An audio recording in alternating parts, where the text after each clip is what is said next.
بسم الله الرحمن الرحيم. أن-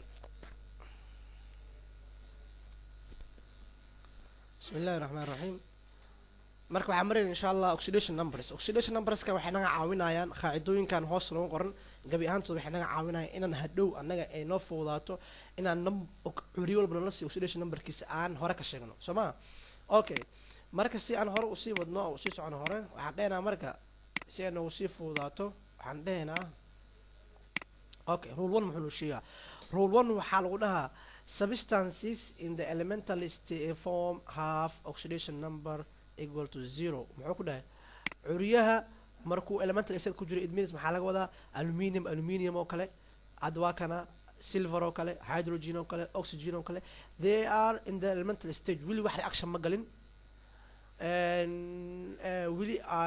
ion form ma aha oo electron ma dhiibin waxaana ma qaadan they are in the elemental state reaction ma galin kamaysan qayb galin marka waxaan dhahaynaa haddii curiyaha uusan wax reaction uusan galin uu wili uu yahay elemental form oxidation numberkiis meequu la mid yahay 0 rule 2 maxaa lagu dhahay for monoatomic ions ka kooban halka atom the oxidation number is the same as the charge on the ion oxidation numberka wuxuu la mid yahay ionka aad hayso chargigiisa oo kale la mid yahay tusaale ahaan hadda calcium oo kale is monoatomic ion it contains only one element so this is called monoatomic ion okay oxidation numberkiis wuxuu la mid yahay chargiga asiga dul saaran calcium is +2 its oxidation number is +2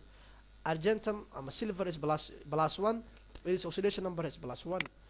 and ferrum is +3 its oxidation number is +3 sodium is +1 its oxidation number is +1 fluorine is -1 its oxidation number is -1 you see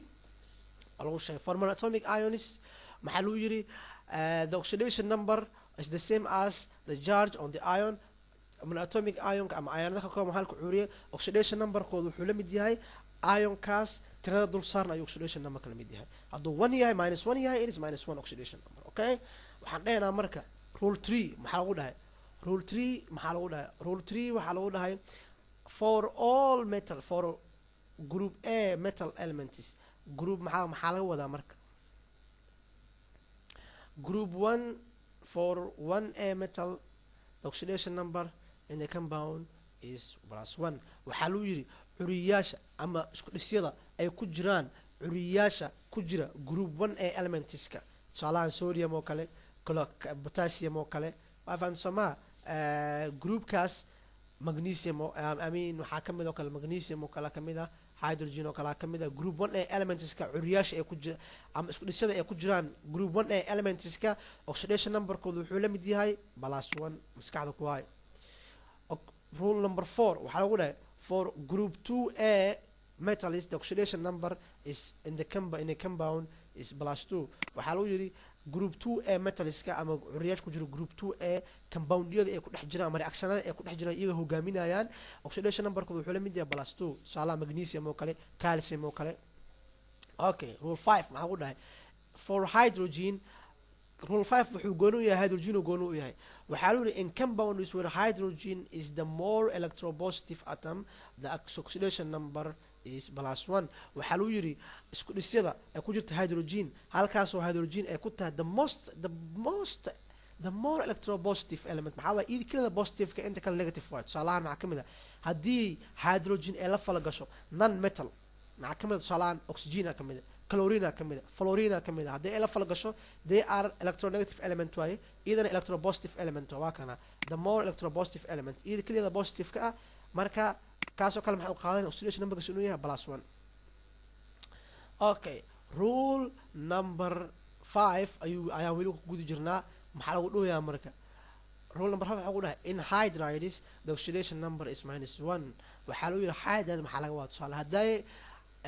hydrogen waxay la falgashay non metal ay la falgashay tusaale ahaan fluorine chlorine iodine nitrogen bromine oo kale la falgashay gabi ahaantooda electronegative ahaan idinka electropositive ka ah marka curi compoundyada noocaas oo kala oxidation numberkooda +1 waxaa loo in hydrides haddii hydrogen ay la falgasho wax loo yaqaano electropositive element tusaale ahaan metal ay la falgashay lithium oo kale la falgashay sodium oo kale la falgashay magnesium oo kale la falgashay potassium oo kale la falgashay marka iyadu waxay noqonaysaa electronegative waxay noqonaysaa where is electronegative element iyada keliya electronegative ka ah marka waxaan siinaynaa -1 ayaan siinaynaa tusaalahan lithium hydride, sodium hydride, magnesium hydride -1. You see it? Rule number 6, the oxidation number for oxygen. Kii hore rule 5 wuxuu gooni u ahaa oxygen hydrogen oo keliya. Kana yuu gooni u yahay oxygen. Waxaan leenahay marka the oxidation number of oxygen in compounds is almost always -2. compound-yada ay oxygen ku jirto had iyo jeer maxay qaadanayaan -2 water is -2 because of oxygen ku jirto great okay likewise sidoo kale xeerkan iyadoo ku tacalluqa maxaa lagu yiri marka maxaa lagu yiri in peroxides maxaa la peroxides hydrogen peroxide iyo sodium peroxide oo kale oxidation number-kooda maxaa waaye -1 okay warkii kooban maxaa markaad warkii kooban maxaa waaye warkii kooban maxaa la dhahaa marka warkii kooban number 1 rule number 1 waxaa la dhahay ruleka ugu horeeya elemental form oxidation number is 0 elemental form oxidation number is 0 elemental form oxidation number is 0 great rule number 2 maxaa lagu dhahay rule number 2 maxaa lagu dhahay waa kana rule number 2 maxaa loo yaqaano monatomic ioniska chargeska wuxuu la mid yahay chargerka iga saarno koo la mid yahay okay rule number 3 maxaa loo dhahay group 2 elementiska group waxaa waaye group 1 elementiska waxaa waaye oxidation number-kooda +1 waaye group 2 elementiska +2 waaye number 5 hydrogen haddii nan metal ela fala gasho +1 waaye haddii metal ela fala gasho -1 waaye oxygen haddii jeer -2 waaye haddii ula fala galo metal asagana waxaan siinaynaa waxa loo yaqaano -1 tusaale ahaan labadan labis example kuwana tusaale u ah hydrogen peroxide iyo sodium peroxide plus waxaan siinaynaa -1 example 1 fiir marka example 1 maxaa la weydiiyey what is the oxidation number of sulfur in sodium sulfate waxaa la weydiiyey oxidation number of sulfur keliya bis laga rabaa anaga sulfur bis laga rabaa see ugu shaqeynaa marka oxidation number of sulfur let's see okay iyadoo qulaasaysa maxaa marka waxaa la weydiiyey oxidation number of sulfur okay waxaan dhahaynaa 2da inta ka imaaday 2dan waxay ka imaaday waa kana 4ka inta ka imaaday waa kana ku dhufaynaa marka tusaale ahaan hadda sodium oo kale 2 oo iska saara Soomaa hadhow marka qacdada qorayna 2da waa horumarinayna coefficient ugu dhigaynaa kadib maxaan saaraynaa sodium aan gelinayna Soomaa kan nooma saasa inta ugu faahno inta ka fahmayna insha Allah waa kana ugu hore maxaan suubinay 2dii haday hoostaala keenay coefficient ugu dhignay 1ka inta ka imaa because of kan 1 bisa ka hore Soomaa 1ki waa kana 4kana waa kana intaan keenay oxygen ku badal hadhow meeshaan waxa ku bedeli doonaa oxidation numbers ka soo baranayni sodium waxa ku jirta group 1 elementiska oxidation number kale maxaa waaye +1 waaye sulfur waa baraadinayna ma naqaano laakiin waxa ku soo hal oxygen hadii jeer maxaa la oxygen hada aragtiin maxaa waaye -2 waaye ku bedesha marka 2 times 1 it is 2 plus 1 times 1x it is x okay 4 times -2 is -2 isku dar marka waxa loo yaqaano kadib maxaa soo baxay 6 soo baxday 6 soo baxday xagga saamarnay waxa loo yaqaano 2daas 4 kan minus watay in aan marnay plus buu noqday kadibna waa isku darnay maxaa soo baxay 4 oo positive ah this is the atomic number this is the oxidation number of sulfur iyo inta kalena waa la mid yihiin lesson summary waa kaasa oxidation is loss of electron aha reduction is gain of electron وكسر اوكي انت سوف كفان ان شاء الله انت waxaa ugu gudbi doonaa oxidation numberka waxa ugu gudbayna insha Allah haduu ilaahay bismillah waxaan rabnaa inaan ogaano marka chemical waxaan qaadanaa chemical equilibrium waxaan barnaynaa marka chemical equilibrium maxaa la marka equilibrium maxaa la equilibrium maxaa la in ay ahaadaan ay sinaadaan waxa falgalay wax soo baxay you see it here maxaa noo yaalo marka halka maxaa noo yaalo chemical equilibrium maxaa la is when number of particles becoming products waxa product inoo noqonayo iyo waxa falgalaya markii ay siman yihiin ay equal yihiin ayaa waxaa loo yaqaanaa equilibrium. Okay, waxaa jira wax loo yaqaano equilibrium constant. Equilibrium constant muxuu noo sheegaa marka? Equilibrium constant wuxuu inoo sheegaa haddii equilibrium constant wuxuu inoo sheegaa wax loo yaqaano waxa falgalaya iyo waxa soo baxayo ayuu constant uu inoo sheegaa. Okay, waxaan rabaa marka inaan ogaano dynamic equilibrium. Dynamic equilibrium maxaa laga wadaa? Dynamic equilibrium waxaa laga wadaa wax loo yaqaano waa equilibrium oo simayo wax loo yaqaano waa kana is a state where the reaction is reversible and has reached a point such that the rate of forward reaction is equal to the rate of reverse reaction. You see it? Halkan waxaa inoo qoran marka halkan waxaa inoo qoran wax loo yiri waa xaalad halkaasoo reaction reversible u yahay waa la soo celin karaa waa dhacyo waa la soo celin karaa inta laga soo celinaa wuxuu gaaray wuu dhamaayay such that sida waxaa la mid ah rate of forward reaction reactionka hore u socdo u dhamaado wax soo saaro ama rate of reverse action ama reactionka in dib loo soo celiyo productiga laga dhigo reactant laga dhigo way siman yihiin equal way marka reactionka noocan oo kale u dhacaya maxaa loo yaqaanaa dynamic reaction ayaa loo yaqaanaa dynamic equilibrium ayaa loo yaqaanaa equilibrium will maintain a constant equilibrium will be maintained in a closed system marka in shayga equilibrium u ahaado maxaa joogteynaya inuu reactionka ku dhac waayo closed system inuu ku dhac waayo closed system xiran waxna aan ku darmi karin reactionka waxna aan ka bixi karin ayaa loo yaqaanaa closed systemka. Okay, reaction is equilibrium constant maxaa marka hadda waa meeshaan rabno equilibrium constant maxaa la lahaa marka equilibrium constant sawirku soo qaadanay reaction kinetics maxaa markaan soo barnay from 3 gaan ku soo qaadanay equilibrium constant maxaa waaye concentration of reactants oo loo qeybiyay ama concentration of products oo loo qeybiyay concentration of reactants ratio ka soo baxo ayaa waxaa loo yaqaanaa equilibrium constant. You see it waa kana equilibrium constant waa kana waxaa waaye maxaa loo qeybiyay concentration you see it concentration of reactant of products oo C and D ah waxaa loo qeybiyay concentration of products oo ah A and B maxaa soo bixi doona waxa loo yaqaano equilibrium constant oo ah K. Okay, equationada maxaa loo sheegay marka qaab noocee loo qori karaa marka qaab noocee loo qori karaa marka meeshaan waxaa ku jiro waxyaabo qaar aan rabno equilibrium constantiga maxaa wax ka bedeli karo maxaa wax ka bedeli karin. Okay, si fiican isku dhageysada marka equilibrium constantigu tusaale ahaan marka reactionka la qoraayo marna waxaa la raacsiyaa tusaale ahaan substance A waxaa lagu daray substance B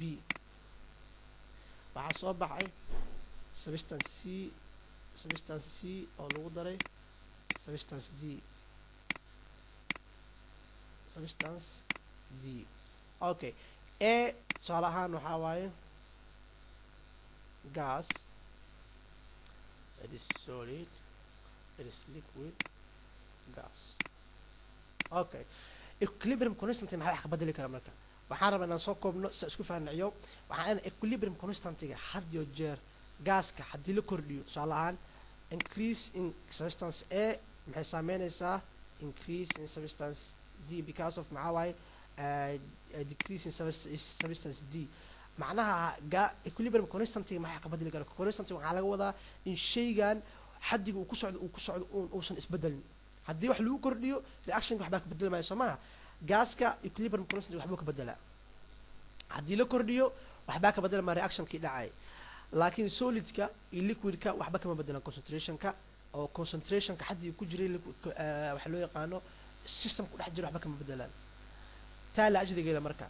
waxaa jira wax loo yaqaano the Chatelet principle waa nin saynisyahana principlekan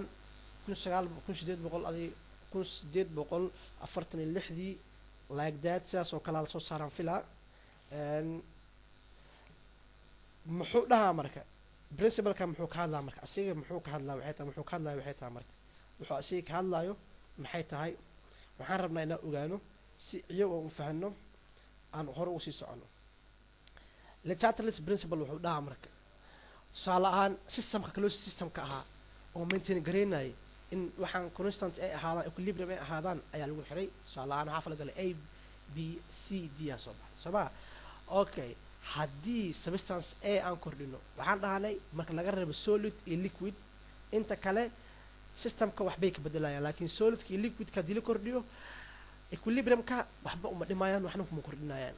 okay waxaan dhahaynaa substance a oo ka tirsan reactantiska haddii la kordhiyo substance a oo ka tirsan reactantiska haddii la kordhiyo maxaa dhacaya marka substance a oo ka tirsan reactantiska haddii la kordhiyo waxaa dhacayo waa maxay left to right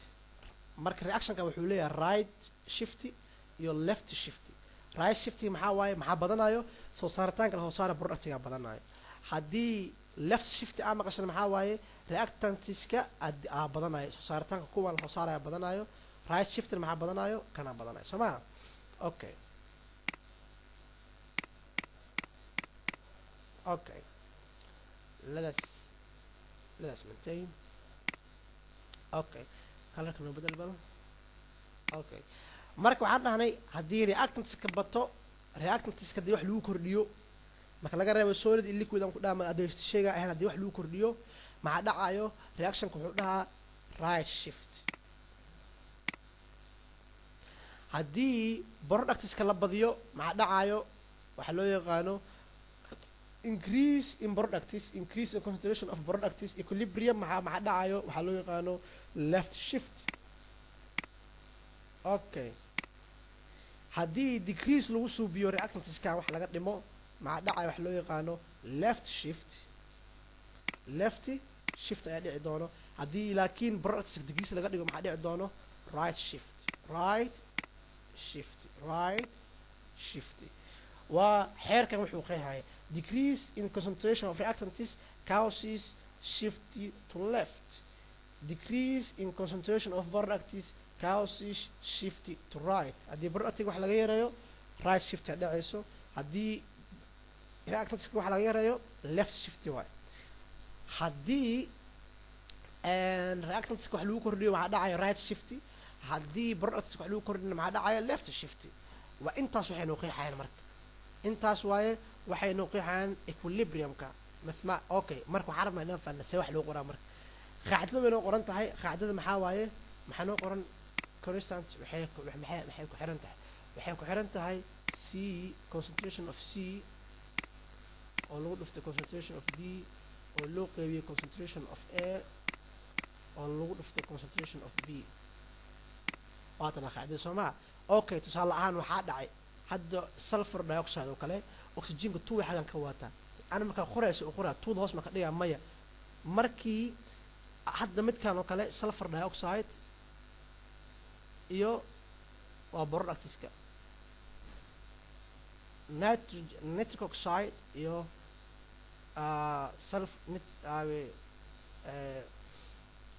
nitric monoxide iyo sulfur trioxide waa maxay waa productiga soo maa marka waxaa rabnaa inaan ogaana marka labadu maxaa farqa u dhexeeya kan productiga waaye ama kan reactantiska waaye kanna productiga waaye soo maa okay sulfur dioxide it has two marka qoraa dhowsa u qoraa marka sulfur dioxide tuuda ku jibaara sulfur dioxide tuuda ku jibaara tusaale ahaan sulfur dioxide tuuda oo ku jibaara reactantiska iyada ugu horeyso tuuda ku jibaara kanna nitric oxide waa reactantiska asagana maxaa waaye tuuda ku jibaara kan maxay wataa sulfur trioxide ida ugu horeyso tuuda oo ku triida oo ku jibaara kanna monoxide oo waxba mooto oo hal buu wataa hal haddii wax lagu jibaaro waxbuu kordhimaysa marka dhow xarfahan maxaa ku bedelinaa marka substitution a dhacay tirooyinka laysiiya ku bedelinaa marka mid walba maxaa laysiiyey tiraa laysiiya ku bedelinaa tiradan aan gelinaa calculatorka dhow maxay soo bixi doonta jawaabtan ay soo bixi iskada jawaabta ay soo baxda maxaa loo yaqaanaa constant equilibrium constant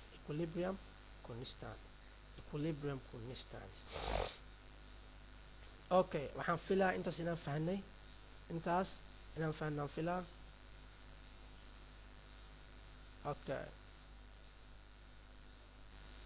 okay marka waxaan rabnaa inaan fahano wax loo yaqaano muxuu ahaa effectiska ku imaanayo reactionka dhacayo waxaa jira waxyaaba la yidhahda stresska maxaa waa waxyaabaha wax ka bedeli karo reactionka tusaalaha maxaa ka mid a reactionkan pressurekii ku dhex jiray oo closed systemkii ka dhex jiray in wax laga bedelo ama in la kordhiyo ama in hoos loo dhigo tusaale ahaan haddii pressureka kor loo kordhiyo maxaa dhacaya marka moleculeskii falgalayay tusaalahaan increase in pressure haddii pressure kor loo dhigo maxaa dhacaya marka in moleculeskii ay ka wareegaan from high pressure ay aadaan to less pressure while markii pressureka hoos loo dhigana moleculeska ay kasoo baxaan I mean afwan waxaan ka wadaa molecules markii pressure kor loo dhigo moleculesku waxay ka tagayaan meesha ay ka jiraan moleculeska waaweyn waxay aadayaan moleculeska yar haddii pressureka hoos loo dhigana moleculesku waxay kasoo tagayaan meesha ay ka jirto less molecules to waxay imaanayaan meesha ay ka jirto greater moleculeska ay imaanayaan stan waxaa la mid ah in wax laga bedelo temperatureka ama heerkulka oo waxa keliya ee wax ka bedeli karo waxa loo yaqaano waa wax keliya wax ka bedeli karo waxa loo yaqaano waxa keliya ee wax ka bedeli karo constant equilibrium constant waxyaabo wax keliya wax ka bedeli karo it means maxaa waaye haddii temperature cost loo dhigo equilibrium constant ugu yaraana haddii kor loo dhigana waa u badanaa stan waxaa la mid ah volumeka la mid ah increase or decrease or volumeka ama biyaha ku dhex jira meesha ee reaction ka qayb qaadanaya in la badiyo ama reactantka volumekooda la badiyo ama la yareeyo haddii la badiyo maxaa dhacaya marka haddii la badiyo waxaa dhacayso right to shift to right haddii la yareeyane from waxaa dhacayso shift to left aa dhacayso soo ma okay intaas maxaa noogu soo idlaada marka waxa loo yaqaano chemical equilibrium waxaan fahanay waxa loo yaqaano Lechatelier's principle asaa ugu muhiimsan muxuu sheegay xeerkaas marka xeerkaas wuxuu sheegaa in la helayo reactionkan it means inuu ka dhaco closed system marka kula maarmaan waayo closed systemkaas muxuu ka caawinaa marka wuxuu ka caawinaa in reactionkan waxna aysan ka bixin waxna aysan kusoo darsamin that is why loo baahan closed system marka wuxuu dhahay asoo closed system ku jiro haddii la badiyo reactant iska la badiyo maxaa dhacaya marka had iyo jeer closed systemkaas wuxuu isku dayaa in reactionka uu ku hayo waxa loo yaqaano equilibrium inuu ku hayo inuu equilibrium ku hayo aysan kala badanin ayuu isku dayaa marka haddii reactantska la badiyo maxaa dhacayo in products badan lasoo saaro si wixii kaloo dheeriga ahay uu iskaga saaro haddii la yareeyo maxaa dhacaysa marka haddii la yareeyo reactantska la yareeyo maxaa dhacaya marka si aysan labadooda uusan midna u yaraan midna u badan maxaa dhacayso left shift productskii in lasoo bedelo reactants loo soo bedelo si labadooda equilibrium u ahaadaan maxaa dhacaya haddana haddii productska la badiyo maxaa dhacaya si aysan labadooda u kala badanin muxuu subin doonaa productskii badnaa ayuu muxuu bedeli doonaa reactantis si labadooda u sinaadaan maxaa dhacayso left shift haddii laakiin productska la yareeyo maxaa dhacaya marka in reactantis badan lasoo bedelo loo bedelo products waxaa dhacayso right shift that is why left iyo right waxaan ka wadna kaas waay okay